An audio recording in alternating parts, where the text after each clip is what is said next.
Hello les coachés, bienvenue chez Soriana Behavior and More. Donc aujourd'hui je vous présente Homer, notre iguane albinos crimson né en 2020. Donc, et vous arrêtez pas de me poser des questions sur mais waouh, il est incroyable, comment tu t'en occupes au quotidien. Et ben du coup je vais vous donner tous mes secrets.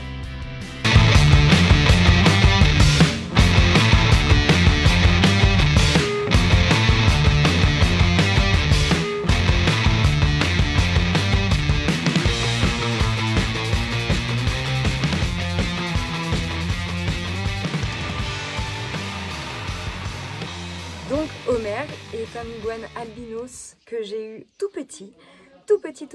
Et il faut savoir que les iguanes albinos donc ne voient pas très bien, sont naturellement plus sympathiques et plus faciles à désensibiliser, oui Homer, que les iguanes classiques. Ça c'est une vérité, hein, je ne vais pas mentir là-dessus, c'est vrai. Donc si vous voulez démarrer avec un iguane sans avoir un travail de fou à faire de désensibilisation, vous pouvez prendre un iguane albinos. Par contre attention, il peut aussi y avoir des troubles du comportement et des spécimens difficiles à acclimater aussi chez les albinos. Donc Homer, on l'a eu tout petit. Et il faut savoir que la problématique des iguanes albinos, c'est du coup la vue forcément. Ils vont avoir une très mauvaise vue, donc, du coup ils vont avoir du mal à s'alimenter par eux-mêmes, surtout quand ils sont bébés. Donc je vous recommande vivement de nourrir votre iguane tous les jours à la main, votre iguane albinos, surtout quand il est jeune, pour éviter les anorexies, les déshydratations, voire le décès, hein, des problèmes vraiment graves, et du coup obtenir un bel iguane comme Homer aujourd'hui, qui mange très bien à la main. Et maintenant qui mange aussi très bien tout seul. Mais on continue à le nourrir à la main tous les jours. Et oui, tous les jours. C'est surtout papa qui fait. Donc voilà, donc là il est impatient, donc je vais le nourrir. Et vous voyez, les iguanes albinos ont tendance à tâtonner un petit peu avec leurs pattes avant, vu qu'ils ne savent pas trop où se diriger quand ils ne connaissent pas l'environnement. Donc c'est vraiment important aussi de communiquer verbalement et en effet sonore avec son animal pour qu'il vous reconnaisse. Hein Homer, chut, calme-toi. Et le rassurer comme ça. Vous voyez, là il est plus calme. C'est bien Homer, c'est bien. Et comme tous les iguanes, hein, vous voyez, il a une magnifique dorsale, là il lui manque aucun pic. Ouais, t'es beau.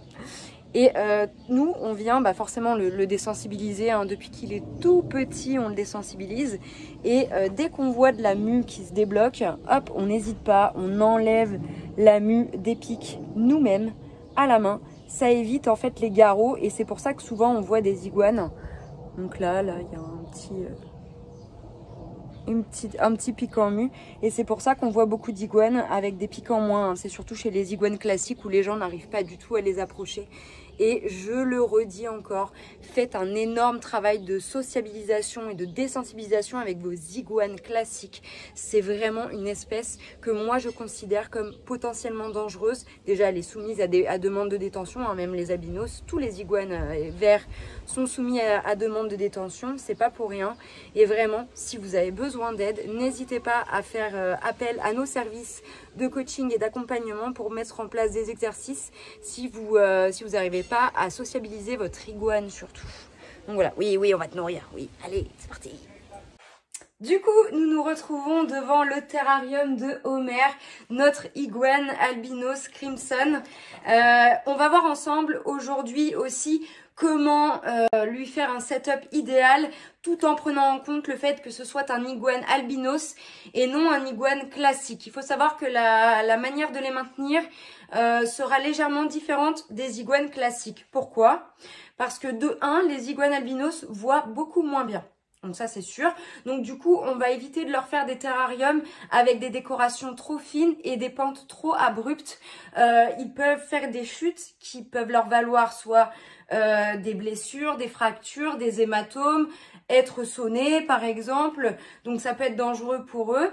Et aussi donc par rapport aux UV, à l'émission des UV, c'est des animaux qui sont plus sujets aux brûlures et au risque de cancer sur le moyen et long terme que les iguanes classiques. Donc on va aussi moins doser en UV, en chaleur, etc., etc. Donc on va voir. Il n'existe pas une recette secrète est magique pour tous les iguanes albinos. Il y a des gens qui les maintiennent dans des cages, littéralement, donc des terrariums grillagés fait maison. Il y en a qui les maintiennent plutôt sur la longueur que la hauteur pour les iguanes albinos, vu qu'ils grimpent pas très bien du fait de leur albinisme. Il y en a d'autres qui leur offrent une semi-liberté. Nous, ici, on aimerait plus tard lui offrir une semi-liberté avec des spots chauffants un petit peu partout. On a une personne très connue qui fait ça, c'est Roman, avec son iguane Woody, qui n'est pas albinos, mais ça fonctionne très bien également. Et du coup, on va voir ensemble le setup idéal. Donc nous ici, derrière moi, donc on a une cabine de douche reconditionnée qui mesure 1,15 m sur 80 de profondeur, sur 2,15 m de haut. Et à vrai dire, il n'exploite absolument pas du tout la totalité de son terrarium, de par son albinisme. En plus, il faut savoir que du coup, il bouge un peu moins et en plus, il a toujours les mêmes chemins et les mêmes mimiques lorsqu'il a besoin d'aller déféquer ou aller manger. Donc nous, on va voir la disposition et pourquoi on a fait comme ça. Mais bon, souvent, il descend, il passe toujours par le même chemin, il descend, il fait ses selles à côté de sa gamelle d'eau, il remonte et basta, c'est terminé. Donc nous, on interagit beaucoup avec lui pour le faire sortir, pour le stimuler et aussi l'aider à percevoir mieux son environnement du fait qu'il soit albinos. Donc voilà, et c'est vrai, je l'entends, on me pose souvent la question, les iguanes albinos sont souvent beaucoup plus zen que les iguanes classiques. Les iguanes classiques sont réputées très difficiles à désensibiliser et à habituer à la main de l'homme. Et d'ailleurs, je vous le recommande vivement. C'est pour moi impératif de les désensibiliser au maximum pour éviter tout risque de blessure pour vous ou pour l'animal. Un iguane adulte qui n'est pas désensibilisé ou sociabilisé, ça fait de gros dégâts. Vous pouvez même finir à l'hôpital avec des points de suture. Donc vraiment, ne prenez pas cet animal à la légère. Et vraiment, il faut en prendre soin et passer énormément de temps avec. Même si c'est un albinos, mais surtout si ce n'en est pas un. Donc on va voir tout ça ensemble. Et là, je vais tout vous montrer avec Omer.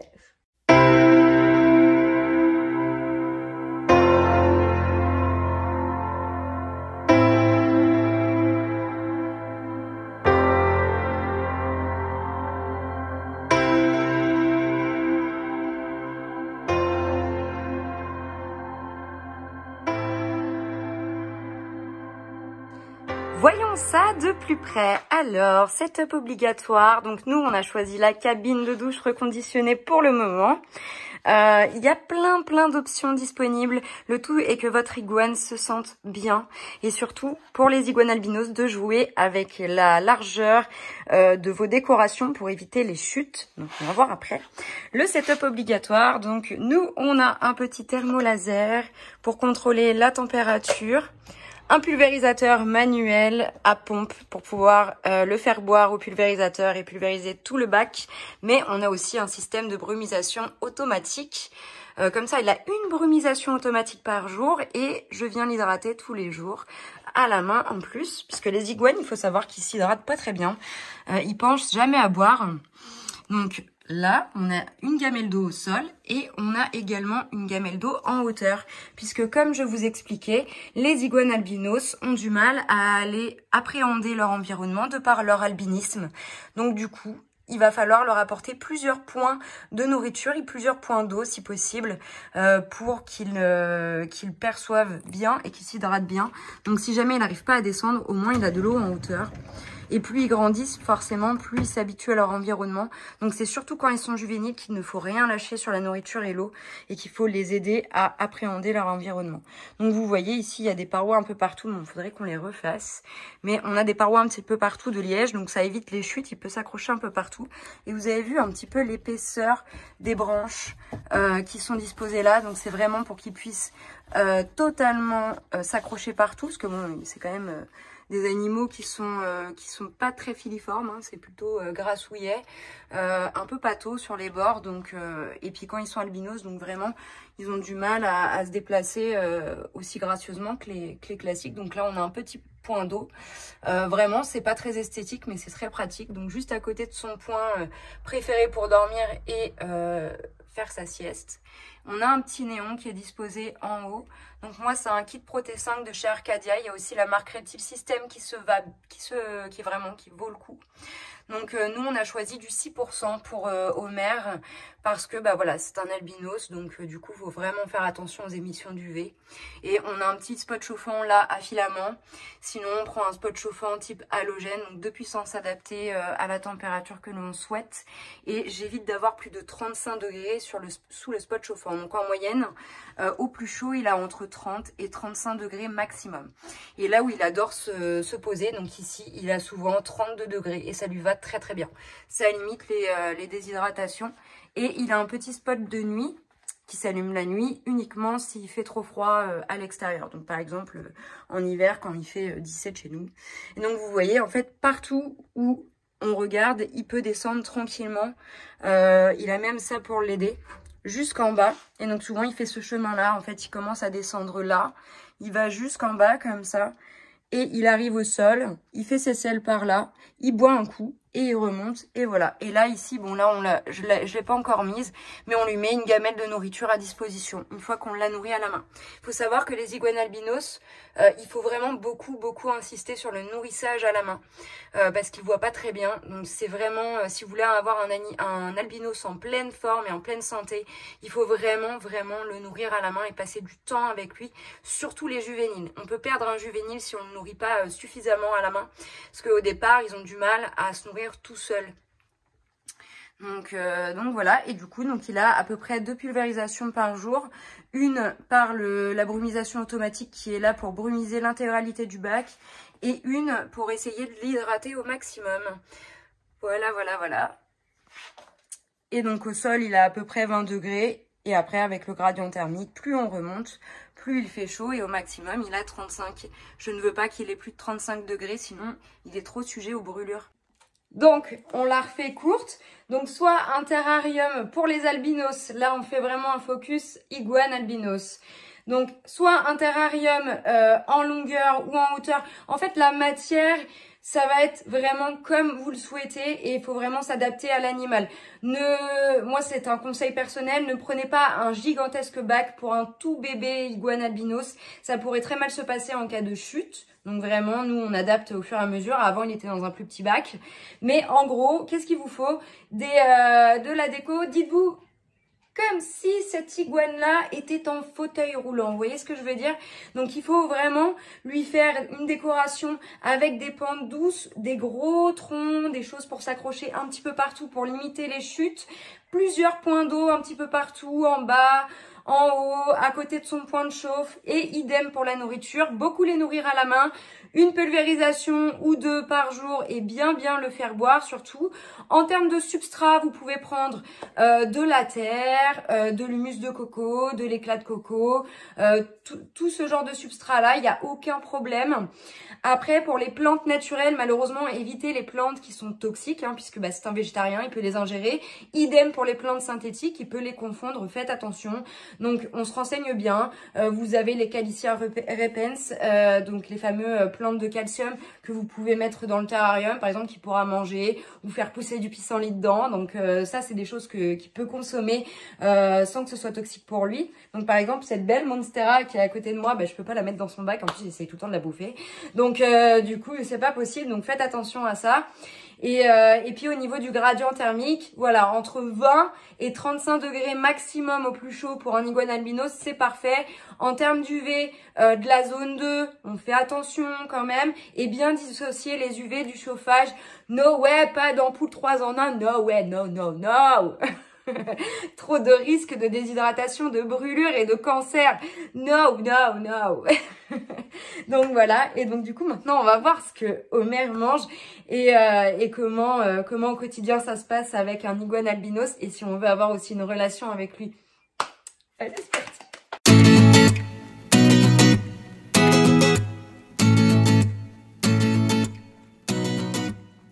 Alors, pour le focus nutrition de l'iguane albinos, j'adore la nutrition, oui, il faut savoir. Je crée des programmes nutrition personnalisés, au cas où, voilà. Mais aujourd'hui, je vais vous donner mes petits secrets de nourrissage de Homer, mon iguane albinos crimson. que tout le monde trouve super beau et grandit bien, tout ça. Donc je me suis dit, allez, on va faire un petit point nutrition. Alors déjà, il faut savoir que les iguanes en général donc, sont herbivores. Surtout à l'âge adulte, ils peuvent consommer un petit peu d'insectes quand ils sont jeunes, mais souvent ils aiment pas trop ça et on évite de trop en donner. Moi, Omer, il a jamais aimé ça, il a mangé un criquet une fois et ça l'a vraiment dégoûté. Du coup, bah, il faut vraiment varier au maximum l'alimentation, parce que alors là, on est vraiment en face d'un animal qui va consommer beaucoup de fibres, de fruits, de choses comme ça, mais il faut en même temps faire attention à ne pas créer d'embonpoint.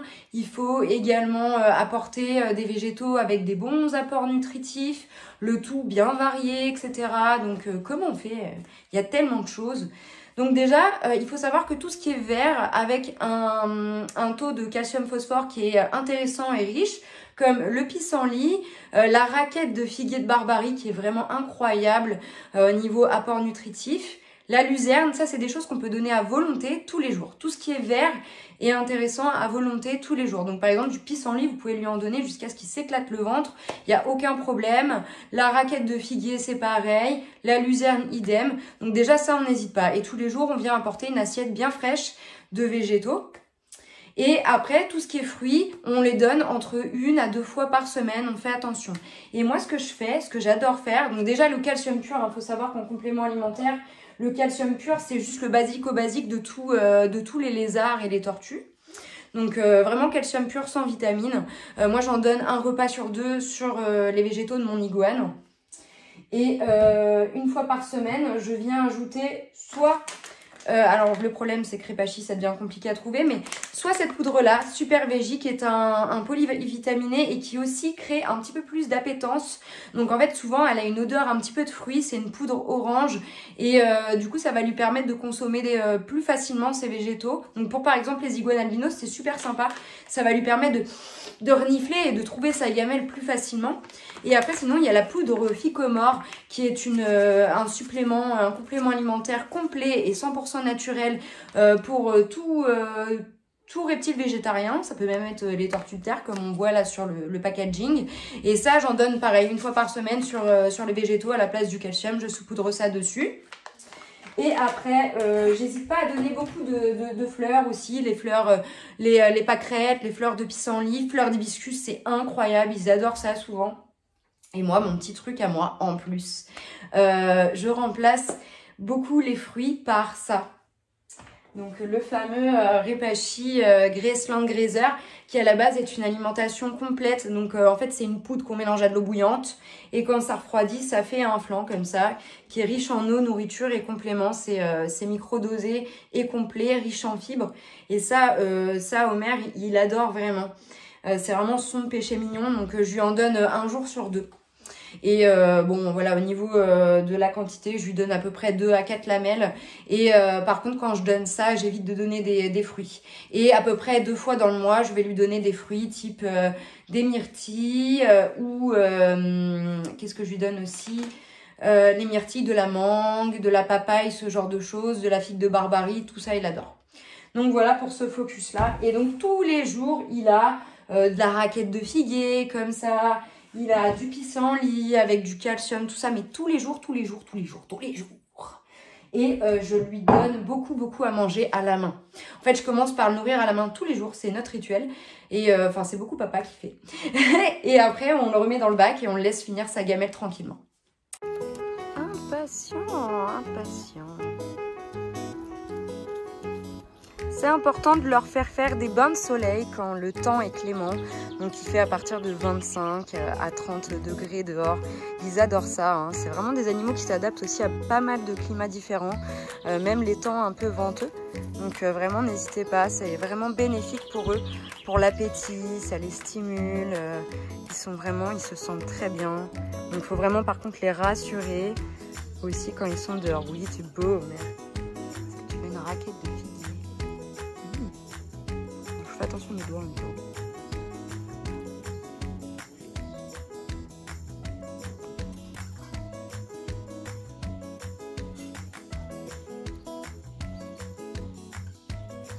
Et voilà, et du coup je vous ai enfin tout expliqué.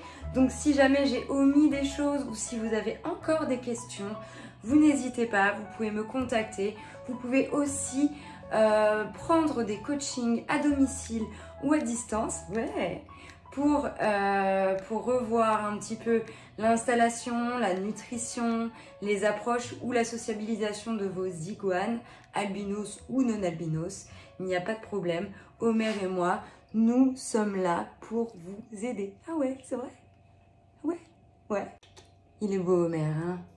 Il est beau, il est beau, il est beau. Et il adore qu'on lui dise qu'il est beau. Ah, c'est vrai? T'adores ça? Ouais. Et donc du coup, n'hésite pas, donc si cette vidéo t'a plu, à aller t'abonner donc à notre chaîne YouTube Soriana Behavior and More, nos réseaux sociaux, Instagram Varanisi, le Facebook officiel Soriana Behavior and More, ou encore nous contacter par mail via notre site internet ou par téléphone. N'hésite pas. À bientôt. Salut.